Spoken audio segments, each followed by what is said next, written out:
네, 안녕하세요. 예, 저는 대외경제정책연구원 김웅정 원장입니다.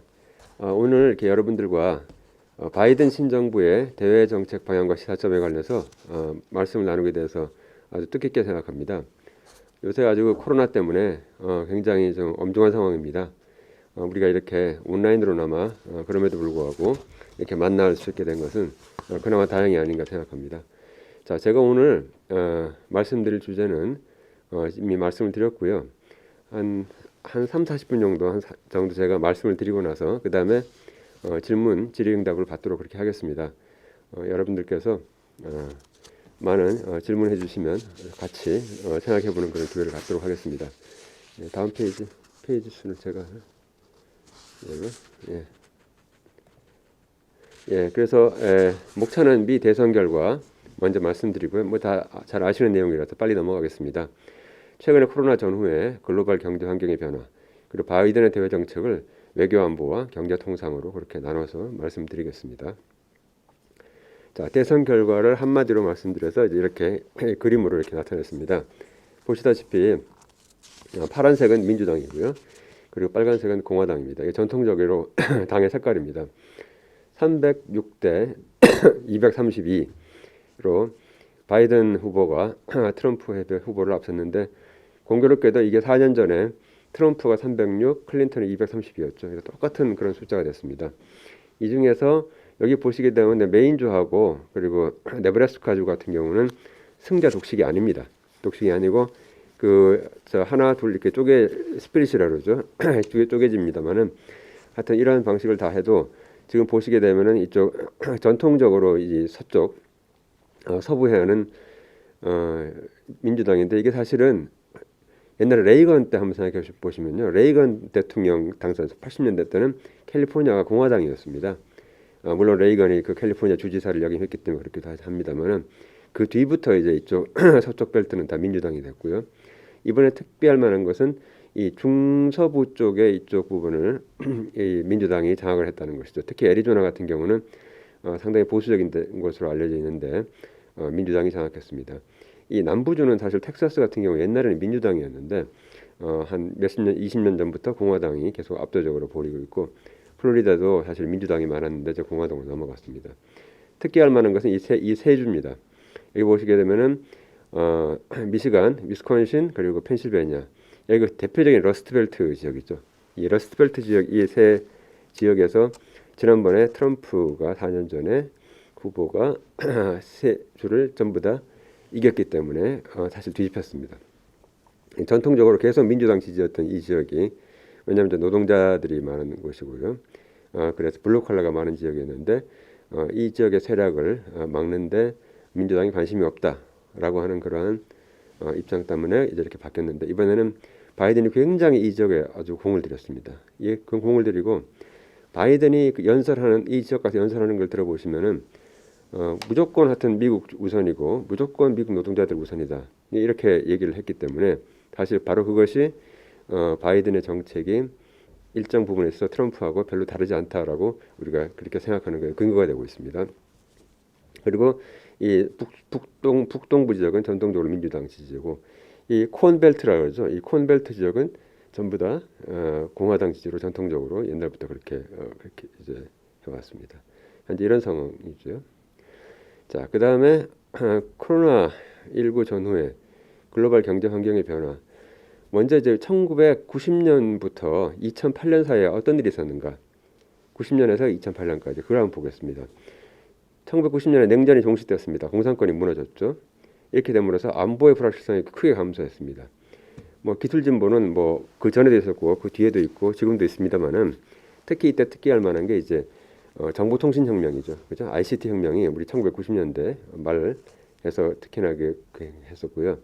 그다음에 이 프로세스 공정 개선이 굉장히 크게 일어났습니다. 그다음에 이렇게 되면서 또 이게 밸류 체인이 그 국내에만 있던 밸류 체인이 바로 이때 바로 이 한 20년 동안에 엄청나게 국제 분업이 증가했습니다.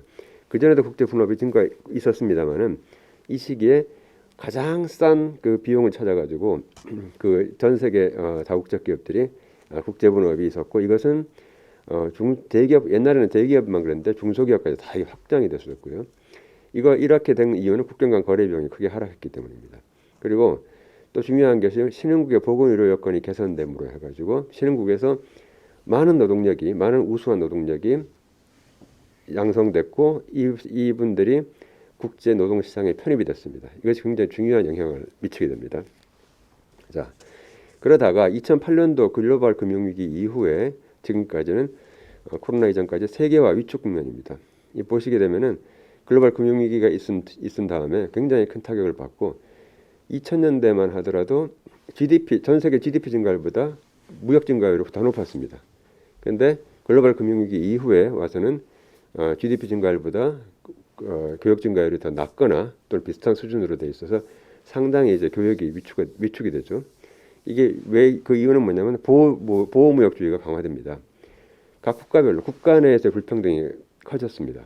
그리고 양극화되고 이렇게 되면서 이 문제를 해결하라라고 했는데 이 정치 권력들은 이 문제가 단기적으로 해결되는 문제가 아니고 그렇기 때문에 결국은 빗장을 닫아 걸고 보호무역주의를 더 강화시키는 이러한 방식인데 이걸 갖다 무조건 닫아 걸고 이렇게 할 수는 없으니까 대개 이제 뭐 반덤핑을 많이 제소한다든가 아니면 이제 뭐 위생검역 강화한다든가 기술 규제를 강화한다든가 뭐 이런 식으로 해서 보호무역주의가 강화됩니다. 그리고 GVC 전개가 둔화됩니다. 국경 간 거래 비용이 상승하게 됩니다. 이제 국경을 넘어가는 데 있어서 여러 가지 비용이 많아지고 위험도 커졌습니다. 그리고 국제 에너지 시장이 재편되는데 이거는 이제 여기에 바탕은 두 가지가 있습니다. 첫 번째는 셰일 혁명입니다. 셰일 혁명. 미국에서 셰일 가스 혁명에서 미국이 다시 과거에 산유국이었다가 석유 수출국이었다가 그러다가 이제 한참 동안 석유를 수입하는 그런 국가였는데 이 셰일 혁명 이후에 미국은 다시 자국에 생산하는 오일의 양이 소비하는 오일 양보다 더 많아지게 되는 이제 이렇게 돼서 수출국으로 이제 변모하게 됩니다. 그래서 이런 국제 에너지 시장이 이제 크게 이제 개편돼서 이렇게 되게 되면 국제 에너지 시장이 개편되게 되면 굉장히 큰 영향을 줍니다. 왜냐하면은 중동을 어떻게 볼 것이냐, 그러니까 미국이 중동을 어떻게 볼 것이냐, 동아시아 국가들이 중동을 어떻게 보고 유럽이 중동을 어떻게 볼 것이냐 이게 근본적으로 시각이 달라지게 되는 것이죠. 다시 말해서 중동의 전략적 중요성이 떨어지게 되죠. 왜냐하면 에너지가 또 자립이 되니까 이렇게 되면서 중동의 전략적 중요성이 떨어지게 되면 결국은 중동에 대한 관심이 적어지고 중동에 대한 관심이 적어지면은 중동에서 무슨 사건이 나도 간섭을 안 하려고 그러는 것이죠. 그렇게 되니까 지정학적 리스크가 증가합니다. 그래서 우리가 이 셰일 혁명 이후에 이러한 여러 가지 중동에서 여러 가지 뭐 테러라든가 그밖에 국가 간 분쟁 이런 문제에 대해서 결국은 미국을 비롯한 이런 세계 초강대국들이 별로 개입을 하지 않으려고 오히려 발을 빼려고 하는 이런 지정학적 리스크가 증가하게 되고요. 또 한 가지는 이제 국제 에너지 시장이 개편되는 또 한 가지는 기후 변화입니다. 이 기후 변화에 따라서 기후 변화에 대한 대응으로서 신재생 에너지가 크게 발전을 하면서 화석연료에 대한 의존도가 아무래도 줄어들게 되니까 특히 화석연료 중에서도 석탄과 석유에 대한 의존도가 줄어들게 되니까 마찬가지로 석탄과 석유를 수출하는 국가들의 전략적 중요성이 떨어지게 됩니다. 그래서 올해 천연가스 같은 경우는 이제 기후 변화에 훨씬 더 대응하기 친화적이기 때문에 좀 나은데 이 다른 부분에서의 석탄과 석유 부분에 있어서 어떤 전략적 중요성이 떨어지니까 전반적으로 지정학적 리스크가 증가하는 이렇게 양상이 바뀌게 되는 것이 지난 10년간 2008년 이후에 10년간 우리가 보아왔던 그런 상황입니다. 자, 무역은 보시다시피 91년도부터 글로벌 금융위기 전까지는 증가했습니다. 이 보시게 돼 길게 이렇게 올라가고 있습니다. 쭉 올라가고 있죠. 계속 무역은 증가하는데 특히나 상품 무역도 증가했고 여기 밑에 보시면 서비스 무역인데 서비스 무역도 증가했습니다. 서비스 무역 증가하고 상품 무역 증가하고 해서 이렇게 올라갔다가 글로벌 금융위기 이후에는 거의 평탄하죠, 그죠? 그러니까 더 이상 증가하지 않고 이런 상황인데 그럼에도 서비스 무역은 완만하게 증가하고 있습니다. 그래서 상품 무역에서 굉장한 좀 타격이 있다 이렇게 볼 수 있고요. 우리나라 같은 경우도 보시게 되면은 2008년도에서 2010년도까지는 계속 올라갑니다.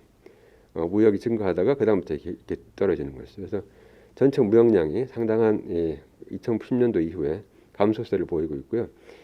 서비스 무역은 전반적으로 굴곡은 있습니다만 점점 증가하는 그런 추세를 보이고 있습니다. 자, 그 다음에 이제 중요한 게 중국의 부상이죠. 2000년도 같은 경우에 이게 중국의 GDP가 7.4%. 이게 이제 PPP 기준입니다. PPP 기준이니까 실질 구매력을 가지고 환산하는 거니까 우리가 그 경상 GDP보다는 이제 중국이 더 크게 나오는 것이죠. 그리고 물가가 비싼 선진국들이 더 작게 나옵니다. 그러면 이제 중국 같은 경우는 7.4%, 그리고 이제 이 미국은 20.4%, 그리고 EU는 23.5%나 되는 이렇게 굉장히 순서가 이렇게 되는 건데, 이것이 자 2019년도에 와서 중국이 1등이 됐습니다.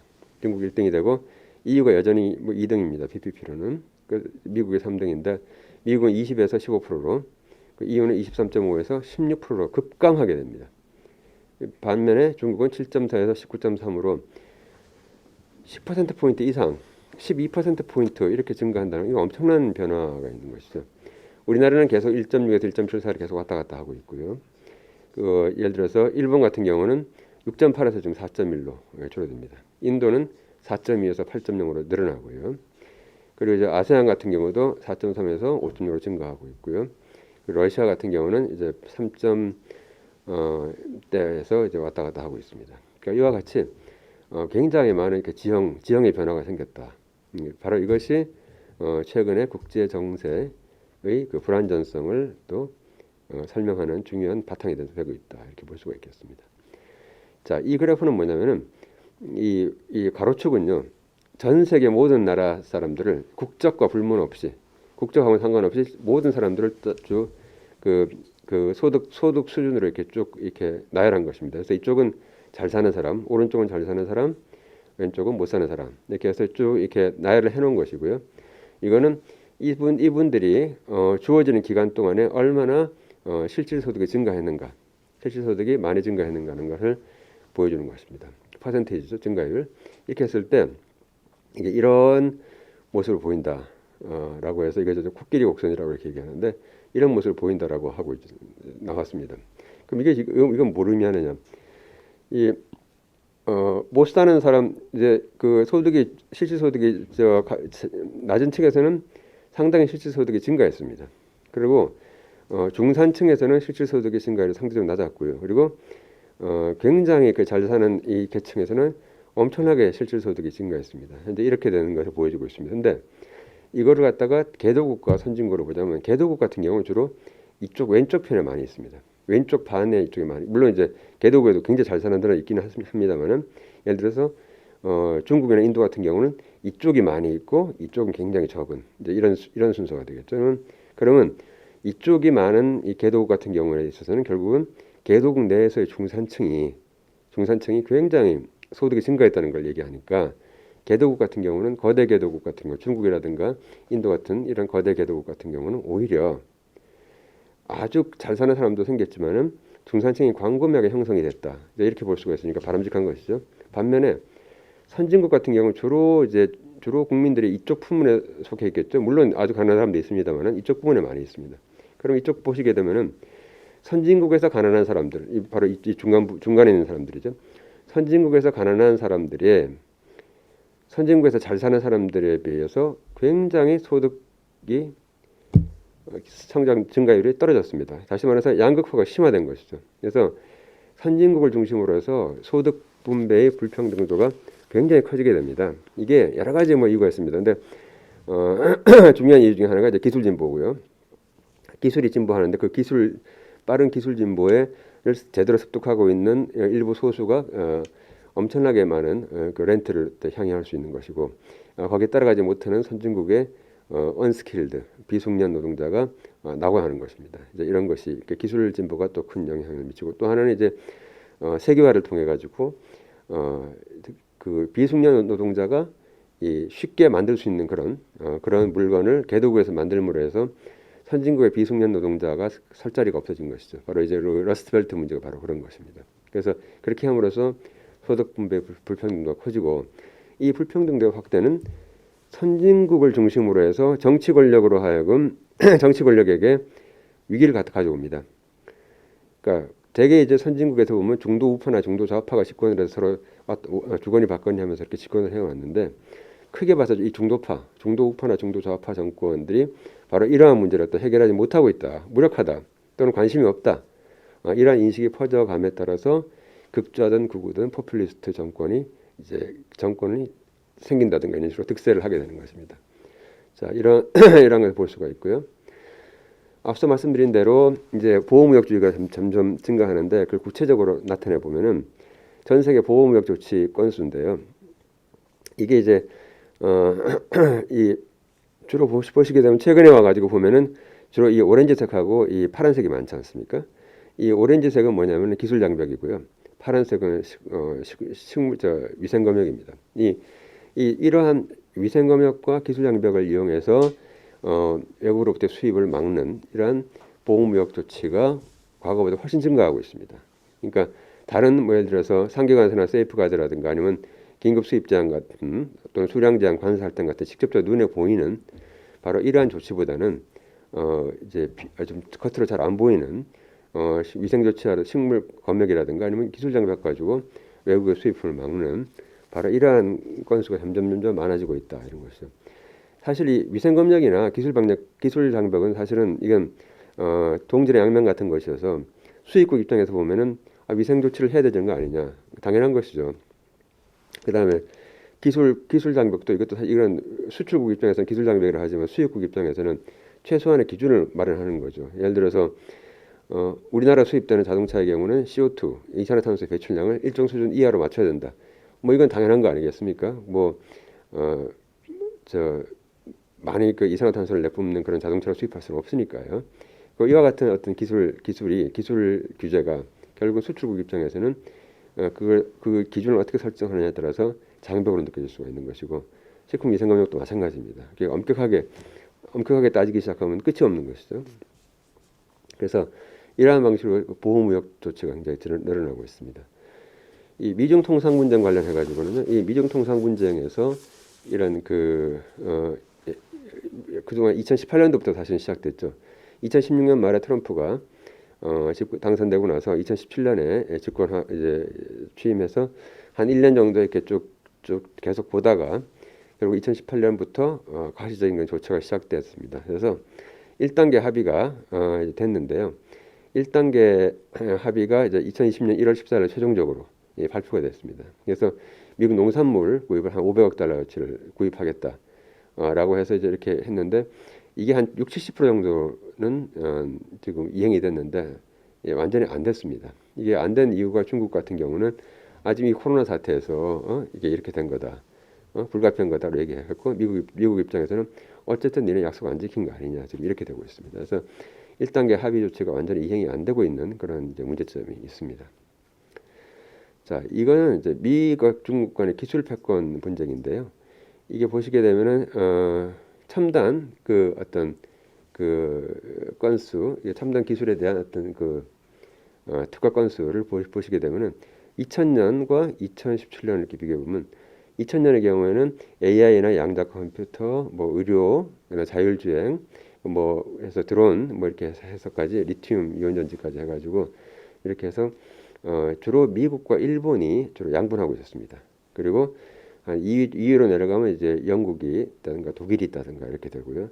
이제 한 3등 정도 되는데 보면 우리나라도 있고 독일도 있고 영국도 있고 이렇게 카나다도 이렇게 있습니다. 이래서 이 정도였는데 이것이 최근에 2017년에 와서는 첨단 기술 특화 건수로 봤을 때 어떤 1, 2, 3등을 보게 되면 1등이 거의 다 이제 중국입니다. 그리고 2등은 주로 이제 미국이고요. 일본도 좀 있지만 3등은 이제 우리나라가 많이 있습니다. 일본이 2등도 있고 3등도 있지만 주로 4등으로 많이 이제 배치돼 있고 독일이 주로 이제 5등으로 돼 있습니다. 이게 이제 물론 특화 건수를 가지고 얼마나 그 나라가 기술 경쟁력이 높으냐라고 하는 것은 정확하게 매칭이 되는 것은 사실 아니지만은 그럼에도 불구하고 굉장히 많은 특화 건수는 결국은 그것이 시간의 지남에 따라서 그것이 결국 기술 패권으로 가게 되는 이러한 그런 추세가 있기 때문에 바로 이것은 중국이 앞으로 기술을 주도할 그런 어떤 잠재적 기반을 갖추고 있다 이런 것을 알 수가 있습니다.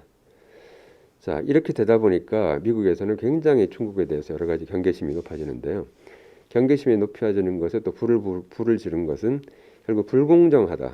중국은 공정한 게임을 하고 있지 않다라고 하는 바로 이러한 기본적인 시각을 갖고 있습니다.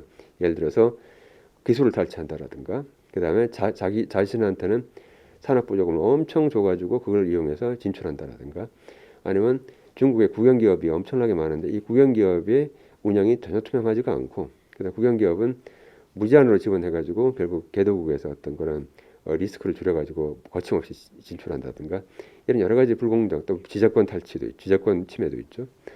그래서 공정하지 않은 게임을 한다라고 하는 사람들의 이 숫자가 계속 늘어나고 있습니다. 그러니까 그 중국에 대해서 별로 우호적이지 않은 그런 의견을 갖고 있는 사람이 이제 공화당은 조금 더 높고요. 이게 빨간색 공화당이고 파란색은 민주당인데 결국은 이게 점점 더 높아지고 있는데 이것이 최근에 와서 급격히 높아지고 있습니다. 지금 2015년까지만 해도 좀 그랬는데 그러다가 이제 트럼프 집권 이후에 급격히 높아지는 모습을 보이고 있고 이것은 일반 시민들을 상대로 했을 때도 마찬가지입니다. 2017년도 이후에 급격히 중국은 우리의 미국의 중요한 위협이다라고 하는 이런 퍼센트가 높아지고 있습니다. 그래서 전반적으로 다 높아지고 중국에 대한 경계가 굉장히 높아지고 있고 이것은 뭐 초당적 반중 정사입니다. 그러니까 당을 초월해서 중국에 대해서 계속 부정적인 인식이 확산되고 있습니다. 자, 그래서 이제 그럼 이제 코로나19 이후에는 또 어떻게 바뀌느냐? 가장 최근에 와서 지난 1년 동안에 제가 앞서 이제 이 부분 세계화 위축 국면에 대해서 말씀을 드렸는데 포스트 코로나는 뭐가 바뀌느냐? 자, 코로나19 팬데믹이 뭐 닥치면서 이건 쓰나미 같이 세계 경제에 수요와 공급 양 측면에 엄청난 지금 충격을 주고 있습니다. 그래서 근데 여기서 중요한 것은 뭐냐면 이제 보건 위험이 이제 내재화되고 있다는 겁니다. 이 코로나로 인해서 아시다시피 언택트 비대면이 활성화되면서 디지털 전환이 아주 가속화되고 그러니까 디지털라이제이션은 그전부터 계속되어 왔는데 이번에 완전히 하나의 큰 계기를 맞은 것이죠. 그래서 디지털 전환이 가속화되고 이쪽 부분에서 엄청나게 많은 투자가 이루어졌습니다. 그 다음에 GVC가 재편되고 있습니다. 그 전에도 2008년도 이후에 이제 보호무역주의가 점점 기승을 부리면서 밸류체인을 글로벌라이즈 하는 거에 대한 어떤 그런 경계심이 있었는데 이제는 이걸 여러 나라로 이렇게 해놓으니까 재료 원자재라든가 아니면 중간재에 대한 그 조달을 그렇게 해놓으니까 이게 어느 나라에서 보건 위험 때문에 셧다운이 되어버리게 되면은 그러면 부품 공급받지 못하지 않습니까? 그래서 결국은 이렇게 되니까 어떤 그 안보 차원에서 시큐리티 보안 차원에서 결국은 다 리쇼링을 한다든가 니어쇼링을 한다든가 이런 것이 있고요. 그 다음에 정말 그 또 더 나쁜 것은 코로나19가 불평등에 대한 인식을 더욱더 심화시켰습니다. 실제로 불평등을 더욱더 가속화시켰습니다. 안 그래도 지금 앞서 코끼리 곡선에서 확인했듯이 이 불평등이 점점 더 커지고 있는데 이제 더 커졌습니다. 이 굉장히 커지고 있고 이거에 대한 인식도 심화되고 있다. 이것이 결국 보건 위험에서 나온 것이라는 겁니다. 그 위기 대응의 결과는 정부가 뭐 재정 정책 엄청나게 많은 지금 재정 지출을 하고 있죠. 확장적 재정. 이거는 지금 전 세계 각국 정부가 풀고 있는 재정 정책으로 풀고 있는 그 돈의 양은요. 지난 글로벌 금융위기하고는 비교가 안 되고 훨씬 많고요. 우리가 1930년대 대공황을 얘기하는데 대공황보다도 더 많습니다. 지금 현재 수준은 2차 세계대전 수준입니다. 2차 세계대전 전쟁이 나면 국가는 어떻게 합니까? 정부는 무제한적으로 돈을 풉니다. 왜? 그걸 가지고 전쟁 무기를 만들기 위해서 전쟁 무기를 만들어야 되기 때문에 각 자기 나라 중앙은행한테 채권을 발행해서 주고 그 중앙은행은 그 채권을 받아가지고 그걸 가지고 그 대신에 반대급부로 머니를 프린트해가지고 그냥 다시 주는 것이죠. 이런 식으로 해가지고 그 돈을 가지고 이제 엄청나게 많은 그 전쟁 무기를 만들어내죠. 그 만들어내면 어떻게 됩니까? 그 무기가 그대로 어디로 전쟁터로 가서 그대로 재가 돼버리는 거죠. 없어져 버립니다.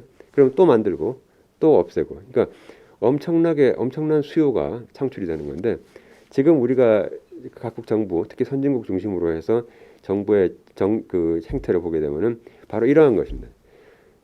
GDP의 뭐 20몇 %를 지금 재정 정책으로 쓰고 있다. 이게 엄청난 거죠.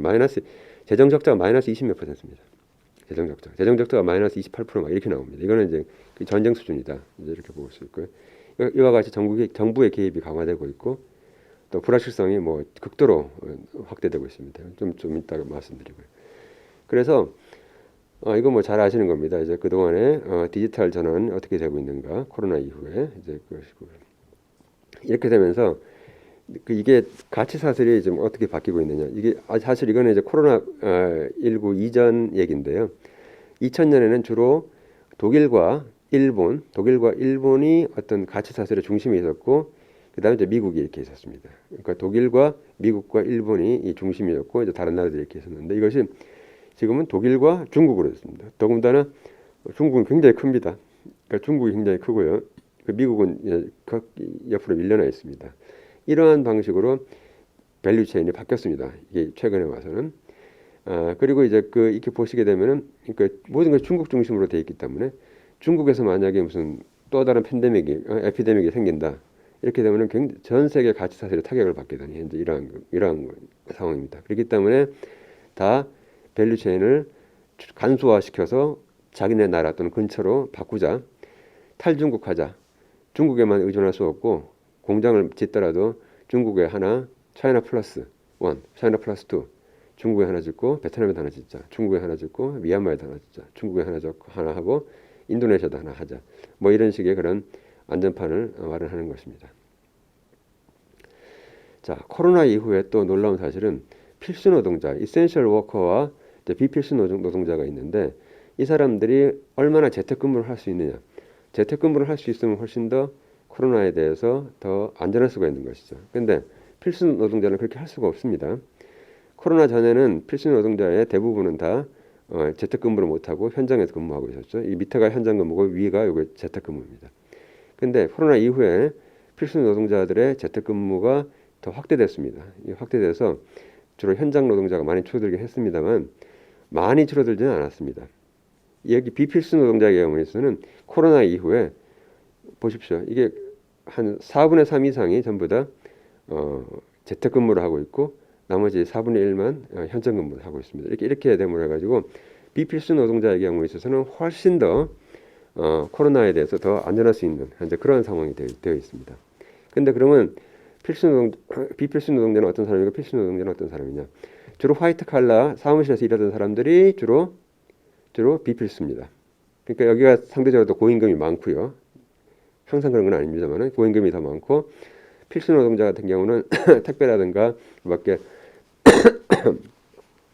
공장 현장에서 일을 해야 되는 그런 분들 같은 경우는 결국은 이제 필수 노동자의 경우인데, 이 경우는 더 이제 열악하기 때문에 결국은 이 양자 간의 어떤 그런 임금 격차라든가 코로나 이후에 소득 격차의 확대가 이렇게 드러날 수가 있습니다.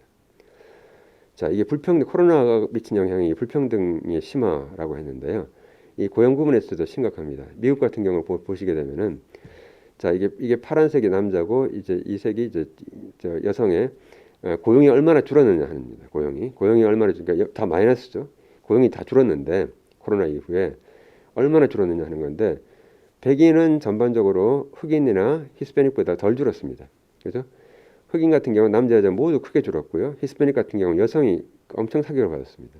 그와 같이 이쪽은 굉장히 고용이 준데 반해서 백인들은 고용이 덜 줄었습니다. 그러니까 타격을 덜 받았다는 것이고, 근데 백인이 일반적으로 더 임금이 높기 때문에 결국은 임금 높은 쪽은 타격 덜 받고 임금이 낮은 쪽은 더 많이 받았다는 건데, 바로 그것이 이 오른쪽 그래프입니다. 오른쪽 그래프에서 보시면 임금별 고용의 변화를 보게 되면 이 짙은 색이 저임금입니다. 저임금 노동자가 가장 고용의 수가 줄어들었습니다. 반면에 가장 높은 임금 받는 측은 오히려 8월 돼서 그냥 다시 회복됐어요. 더 높아졌습니다. 그리고 두 번째 중간 계층은 이제 이렇게 되어 있고요. 그래서 이와 같이 저임금일수록 타격을 크게 받았다. 이렇게 볼 수 있어서 소득 격차의 확대가 더 커지고 있다는 얘기입니다. 이렇게 되니까 정부가 뭐 엄청나게 좀 개입을 합니다. 개입을 해가지고 지난 4월달에 활동 제한을 굉장히 크게 했고요. 그것이 차츰차츰 좀 떨어져서 했는데, 지금 코로나가 다시 재확산되니까 지금 이거에 대해서 다시 또 이제 제한 수준을 올리려고 하는 현재 그런 수준에 있습니다. 근데 전반적으로 봤을 때 지금 경우에 있어서 이게 사람들의 인내심에 이제 한계가 왔는지, 지난 3, 4월 달에는 정부 말을 잘 들었어요. 어느 나라는 다 그렇습니다. 잘 들어가지고 어떤 걸 해라 그러면 그걸 해서 뭐 밖에도 안 나가고 그랬었는데, 지금은 옛날보다는 그것이 좀 효과가 덜하기 때문에 그 때문에 코로나가 또 더 안 잡히는 그런 효과도 있습니다. 전 세계 경제 지원 도입 국가 뭐 거의 대부분의 나라들이 다 이렇게 경제 지원을 했습니다. 그래서 가계 소득을 지원한다든가 또는 가계 금융을 지원한다든가 이런 식으로 해서 많은 나라들이 이러한 조치를 하고 있습니다. 그 다음에 이제 금융 안정 조치와 양적 완화인데 이게 돈을 엄청 풀지 않았습니까? 코로나 이전에도 이미 많이 풀었고요. 코로나 이후에 또 천문학적으로 돈을 많이 풀었습니다. 그렇게 되니까 미국 같은 경우 보게 되면 미국 연준, 미국 중앙은행이죠. 미국 중앙은행 총자산이 급격히 증가합니다. 이 자산이 증가하면 좋은 거 아니냐? 아닙니다. 자산이 증가하면 뭐 좋다 나쁘다를 떠나서 자산이 증가했다는 중앙은행의 자산이 증가했다는 건 뭐가 많다는 거죠? 채권을 많이 갖고 있는 겁니다. 그러면 채권을 받으면서 사면서 돈을 지불했죠. 그 돈을 지불해서 그걸 정부가 그 돈을 가지고 적극적으로 재정 정책을 한다든가 이렇게 해왔습니다. 그래서 자산이 이렇게 값이 급증했다는 얘기는 그만큼 돈이 많이 풀렸다는 것입니다. 엄청나게 많이 풀려서 돈이 풀렸다는 것이고요. 그 다음에 주가 수익비율 PER 같은 경우 보게 되면은 전 세계적으로 봤을 때 우리나라만 지금 주식 시장이 달아오른 게 아니라 전 세계 국가들 특히 선진국 같은 경우에 대단히 선진국에서 아주 그 주가가 그래서 전 세계적으로 지금 자산의 가격이 앙등하고 있는 현재 그런 상황입니다. 자, 이게 보시게 되면 이게 제가 이제 말씀드린 정부 부채가 어떻게 돼? 정부 부채가 지금 GDP 대비 몇 %냐라고 했을 때 정부 부채가 지금 현재의 정부 부채가 선진국 같은 경우는 어느 때와 비슷합니까? 2차 세계대전 때와 비슷합니다. GDP 대비 한 120% 이렇게 됐습니다. 1차 대전 때보다는 더 높습니다. 그러니까 지금 각국 정부, 선진국 정부의 정부 부채의 비중은 거의 지금 전쟁을 치르고 있는 옛날 2차 대전과 비슷하다. 결국 우리는 지금 현재 모든 나라가 전 세계가 코로나와 전쟁을 치르고 있다. 이렇게 보시면 되겠습니다. 신흥국 같은 경우도 마찬가지로 급격하게 오르고 있습니다. 신흥국 같은 경우는 그 어느 때보다도 지금 현재 가장 정부 부채가 많은 그런 수준이고요.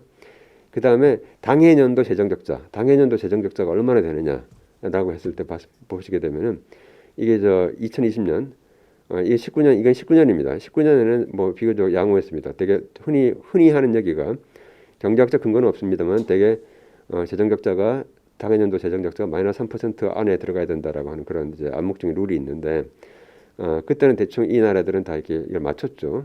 그때도 못 맞춘 나라들이 있긴 합니다만 그런데 올해 들어와서 2020년에 보시게 되면 캐나다는 GDP 대 마이너스 20%를 돈을 풀었고요. 미국도 뭐 어마어마합니다. 그리고 브라질, 영국 해서 주요 선진국들 같은 경우에 거의 마이너스 14%, 15%, 마이너스 14.4%에 해당하는 엄청난 돈을 풀었습니다.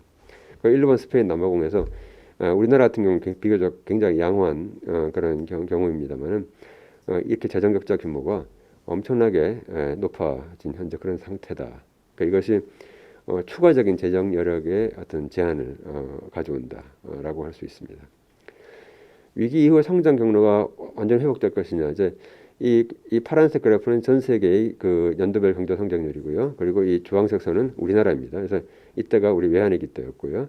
그리고 이때가 이제 글로벌 금융위기 때입니다. 그래서 우리나라는 이렇게 전반적으로 과거에는 한 7% 성장을 하다가 2000년대 들어와서 4%대로 하다가 그리고 2010년도 이후에는 3%대로 하고 있고 우리나라는 좀 계속 지속적으로 일관되게 경제 성장률이 낮아지고 있습니다. 그러니까 잠재 성장률이 계속 낮아지고 있기 때문에 실제 성장률도 계속 그에 맞춰서 낮아지고 있는 그런 상황입니다. 그래서 이제 이렇고요. 그 다음에 이제 마지막으로 바이든의 대외 정책을 외교안보와 그리고 경제 통상으로 보겠습니다. 바이든 행정부의 외교안보 정책의 주요 인물은 이제 일단 토니 블링컨이 국무장관 지명자죠. 예, 과거에 오바마 정부 시절에 국무부 부장관을 했었고요. 토니 블링컨은 이제 미국 사람입니다만 프랑스에서도 어린 시절에 이제 보낸 적도 있고요. 근데 이 전통적입니다. 시각이 미국의 리더십과 동맹을 강조하는 그런 사람입니다. 제이크 설리반은 국가안보보좌관 지명자로서 여기도 이제 그 다른 나라보다 유럽 쪽에 이제 경험이 많이 있습니다. 유럽에서 공부를 했고요. 이제 바이든 부통령과 힐러리 클린턴 국무장관 전문관으로서 동맹국과 연대를 통한 대중 정책을 강조하고 있습니다. 그래서 전반적으로 미국 외교 정책의 중심은 다시 과거 국무부와 국방부가 추구하던 바로 그런 방식으로 다시 회귀하는 것이 아니냐 이렇게 보고 있고요. 로이드 오스틴 그 국방장관 지명자는 이제 흑인이기 때문에 상당히 뭐 좀 할 거라 생각하지만은 로이드 오스틴은 그 미국 육사 그 웨스트 포인트를 나온 아주 그 최고 엘리트 군인입니다. 그래서 그리고 시각도 굉장히 아주 전통적인 미국의 대외관계, 미국의 외교 주도권, 동맹 보건 강조, 동아시아 경험이 좀 상대적으로 부족한 이런 건 있습니다만은 이렇습니다. 그래서 이 세 사람의 전반적인 성향이 전통적인 미국의 어떤 외교 정책 방향으로 다시 복귀할 것 같다. 이제 이렇게 보고 있는 것입니다. 그럼 어떻게 한미 동맹은 어떻게 되느냐? 전통적 외교 방식의 비핵화 문제 해결을 선호한다. 그러니까 과거에 해왔던 바로 그런 얘기죠. 그래서 미국과 동맹 사이 국익이 합치되는 부분을 강조하고 동맹국의 자발적 협조를 유도한다라든가. 자, 방위비 협상 부분에서는 조금 우리가 기대를 좀 하고 있습니다. 조건을 기면 전자권을 함부로 주겠다고 하지 않고 전자권 환수 협상이 어떻게 될지 잘 모르겠다는 거고. 주한미군의 감축은 없다는 것이 기본적인 입장이지만 결국 주한미군이 어떤 역할에 대한 근본적인 검토는 계속 해왔기 때문에 바로 이 부분에 대해서는 계속 논의가 있을 것으로 봅니다. 그러나 급격한 감축은 없을 것이다 보고요. 남북관계는 전통적 동맹관계의 회복을 강조하기 때문에 바텀업 방식으로 실무 협상자가 협상을 해보고 그리고 이제 위쪽에서 해결하는 방식으로 이렇게 할 것이다. 근데 여기서 이제 우리가 하나의 어떤 좀 약간 좀 트라우마로 생각하는 게 뭐냐면 이제 전략적 인내라고 하는 기치 아래 아무것도 하지 않는 그러니까 선 비핵화를 하라. 그래야 후에 보상하겠다라고 하게 돼서 결국은 이제 그 북미 간에 어떤 추가적인 진전이 없는 바로 이러한 경우로 회귀할 수도 있기 때문에 바로 이러한 방식으로 가지 않도록 하는 그런 노력이 필요하다는 것이죠. 비핵화 협상이 난항되면 북한 인권 문제도 또 건드릴 수도 있는 그런 문제가 있고요. 한일 관계 같은 경우는 한일 관계를 한미일 동맹 관계 나아가 한반도 정책 틀에서 바라보는 시각이 있을 수도 있습니다. 그래서 보시게 되면 이제 한미일 관계를 돈독히 하기 위해서 한일 관계의 개선을 요구할 수도 있는데 한일 관계가 개선되는 건 좋은 겁니다. 좋은 겁니다만은 이것이 이제 우리 한국의 어떤 그 우리의 그 페이스대로 그렇게 되지 않고 더 추가적인 뭔가를 더 요구할까봐 예를 들어 2015년에 위안부 문제 합의라든가 16년에 지소미아 체결과 같이 굉장히 좀 급박하게 이렇게 자꾸 이렇게 진도를 나가지 않을까 이런 우려가 있긴 합니다.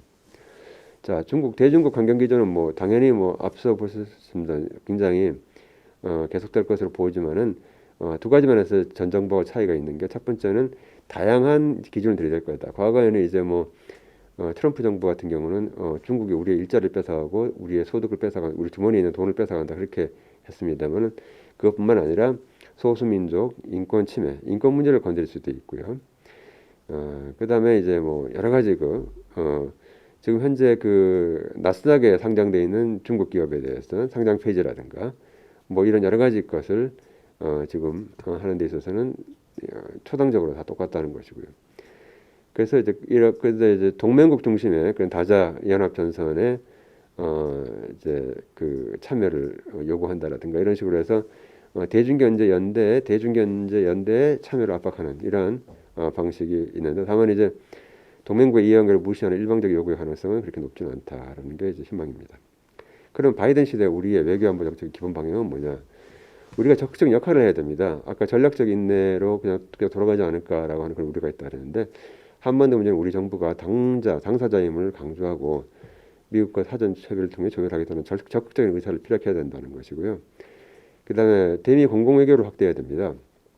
여러 가지 다양한 어떤 의견을 워싱턴에서 우리가 문제를 제기하고 그래서 워싱턴에 있는 오피니언 리더들이라든가 언론이라든가 일반 국민들을 상대로 해서 미국 국민들을 상대로 해서 대미 공공외교를 확대할 필요가 있다. 그다음에 미중 갈등과 관련해서 사안별로 대응하는 것이 필요하다는 것입니다. 불공정 무역, 인권, 민주주의 등 부분에서는 미중 갈등이 심화될 이상이고 기후변화, 핵 문제, 팬데믹 등에서는 양국 간 공조도 가능합니다. 그래서 이런 부분에 있어서 공조가 가능한 부분부터 차근차근 해나가야 되고 EU와 아세안 국가 등 한국과 유사한 상황에 처한 국가들과 공조해서 공동 대응을 해야 된다는 것입니다. 경제통상 분야에서는 트럼프 정부가 자국 우선주의 통상 기조인데 바이든도 자국 우선주의, 바이 아메리칸이죠. 통상 기조 똑같습니다. 근데 일방적 통상 정책을 사용했는데 비해서 바이든은 국제 규범 틀 내에서 통상 정책을 구현하는데 예를 들어 WTO를 외면했는데 이제 WTO 중심의 다자체를 활용하겠다는 것이라든가 동맹을 가리지 않고 뭐 캐나다, 독일에다가 뭐 일방적 관세를 부과하고 그랬는데 동맹과 연대를 강화하겠다라든가 그다음에 강경한 대중국 통상 정책은 똑같습니다. 미국 중심의 공급망 구축도 똑같습니다. 다만 의회 결정 우연한 통상 정책 추진이 트럼프라면 바이든은 의회와의 협력을 통한 통상 정책 추진입니다. 바이든에 대해서 강조가 안 되는 부분이 한 가지가 있는데 역대 미국 대통령들은 의회의 경험이 많지 않았습니다. 어느 대통령이나 그랬어요. 그전에 오바마도 상원의원 조금 하다가 대통령으로 나왔고요. 그전에 조지 W 부시는 주지사를 오래 했었고요. 그전에 빌 클린턴도 사실은 주지사를 했었고 그다음에 그 전에 있었던 뭐 조지 부시라든가 또는 레이건이라든가 뭐 닉슨조차도 의회 경력이 많지가 않습니다. 의회 경력이 다 10년 안쪽입니다. 그런데 그에 비해서 바이든 같은 경우는 36년간 상원 의원을 했어요. 6번을 했습니다. 6번. 7번째도 당선됐었죠. 그러니까 이렇게 엄청나게 오랜 동안에 미국 상원에서 활동을 했기 때문에 의회와의 협력을 통한 통상정책 추진에 대해서 그런 생각을 갖고 있다는 것이죠. 자, 누가 통상정책 쪽에 있습니까? 우리가 이제 관심 분야다. 캐서린 타이. 캐서린 타이는 중국계인데 조상은 본토에서 왔는데 이게 이제 부모님이나 이런 분들 다 대만 분입니다. 그래서 기본적으로 정서가 대만 정서라고 우리가 이해를 하고 있고요. USTR 대표 지명자인데 그 전에도 USTR에 대해서 굉장히 역할을 많이 했었고 중국을 잘 알기 때문에 또 대학교 졸업하고 나서 저 광동성에 가서 또 한 2년간 또 학생들을 가르치기도 하고 그랬었죠. 그래서 중국에 대해서 굉장히 잘 알고 있기 때문에 이게 결국 캐서린 타이의 임명은 미 USTR이 대중 견제 정책을 좀 더 적극적으로 할 것이다라고 하는 것을 나타내주고 있고요. 브라이언 디즈가 백악관 국가경제회의 NEC 위원장으로 지명됐습니다. 그래서 여기는 이제 굉장히 기후 변화 쪽에 지속 가능 발전 이 부분에 굉장히 관심이 있기 때문에 미국의 기후 변화 협상에 복귀하고 났을 때 어떤 활약이 예상이 됩니다. 또 하나의 중요한 포스트가 상무장관인데요. 상무장관에 대해서는 이제 여러 사람이 얘기를 되고 있으니까 아직은 좀 얘기를 하기는 좀 이릅니다만 이 USTR과 같이 해서 상무장관이 굉장히 정책적 공조를 하게 될 것입니다. 그래서 누가 될지 좀 관심을 가지고 봐야 될 것 같습니다. 자, WTO를 중심으로 다자체제 복원이다. 지금 이게 미국이 EU와 일본을 중심으로 해가지고 그 WTO 구조 개혁을 할 것이다 이런 것이죠. 그러면 그래서 against 중국에 대해서 산업보조금, 국영기업, 강제기술 이전, 지자권 침해 이런 것에 대해서 공동으로 압박할 것이다. WTO를 틀을 통해서 하는 것이고 이것이 가능하려면 결국은 한일 갈등의 중재자로 개입할 수 있어 한중일 간에 한미일 간에 어떤 그런 공조를 강조할 것이다. 이제 이렇게 볼 수도 있습니다. 자, 이게 보시게 되면 좀 여러 가지 CPTPP가 있고 USMCI가 있고 RCEP이 있고 뭐 아세안이 있고 한데 한국은 중국과 함께 여기 현재 위치해 있고요. 우리는 CPTPP도 아니고 USMCI도 아니고 현재 그런 상황입니다. 아세안도 아니고요. 현재 여기 RCEP에서만 들어가 있는데 결국은 이제 미국이 CPTPP에 대한 재가입의 추진 가능성이 있다라고 하는데 사실 정확히 보자면 CPTPP 현재 있는 CPTPP에 가입할 것 같지는 않아요. 저 개인적으로 봤을 때는 CPTPP를 하면은 원래 미국이 오바마 정부 시절에 타결했던 TPP보다 더 약합니다. 개방 수준이. 미국이 트럼프 때 나가고 나서 그러니까 TPP에서 많은 조항을 동결시켜가지고 만든 것이 CPTPP거든요. 그러니까 미국이 CPTPP 현재의 상황에 그냥 그대로 가입하지는 않을 겁니다. 그러면 과거의 TPP로 해서 그 틀로 가입할 것이냐?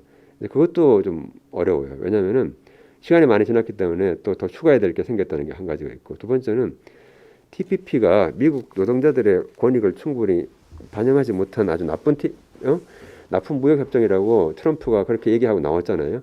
근데 그걸 가지고 바이든이 그걸 TPP 형태로 다시 들어간다? 이건 어려운 것이죠. 정치적으로 용납이 안 됩니다. 그러니까 결국은 이 환태평양 동반자 협정을 새로운 형태로 만들어 가지고 결국 미국이 들어가려고 할 것이다. 뭐 이런 예상들을 많이 해봅니다. 그러니까 노동이나 환경, 디지털 분야에서 상당히 강화를 할 것인데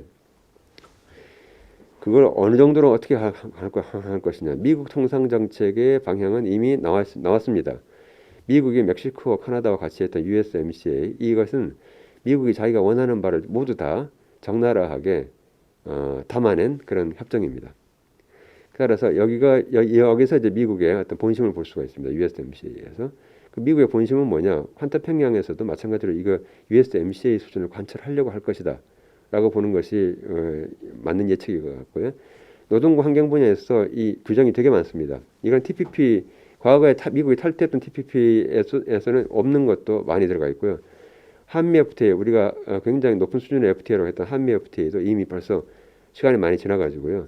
많이 그 옛날 게 됐습니다. 그래서 대부분이 없습니다. 이 규정이. 그러니 결국은 미국이 새로 만드는 어떤 지역 메가 FTA는 결국 한미 FTA보다 훨씬 강화된 FTA가 될 것이라는 걸 우리가 쉽게 알 수가 있습니다. 자, 노동 환경뿐만 아니라 디지털 통상도 마찬가지입니다. 이거 디지털 통상 규범은 이제 새로 막 떠오르고 있는데 전 세계적인 규범이 없습니다. 이거는 USMCA라든가 미국이 일본과 US-자팬 디지털 이거 동반자 협정, 디지털 동반자 협정하고 이 USMCA하고에서는 다 있는 규정인데 이것이 한미 FTA는 거의 없고요. 예를 들어서 공공 데이터 문제, 소스 코드, 뭐 인터랙티브 컴퓨팅 서비스라든가 이런 걸 다 없습니다. 없는데 CPTPP에도 다 있는 게 아니고요. 그러면 결국은 이것이 전범이 될 것이다. 이것이 기본 템플릿이 될 것이다. 이제 이렇게 보는 것이 맞습니다. 그래서 상당히 이제 이런 부분에서 우리 준비를 해야 된다는 것이죠. 환경 분야 관련해서 환경 기후 변화 관련해서 바이든과 트럼프 굉장히 서로 차이가 있지 않습니까? 파리 기후 변화 협약은 바이든 재가입하겠다 그랬고요.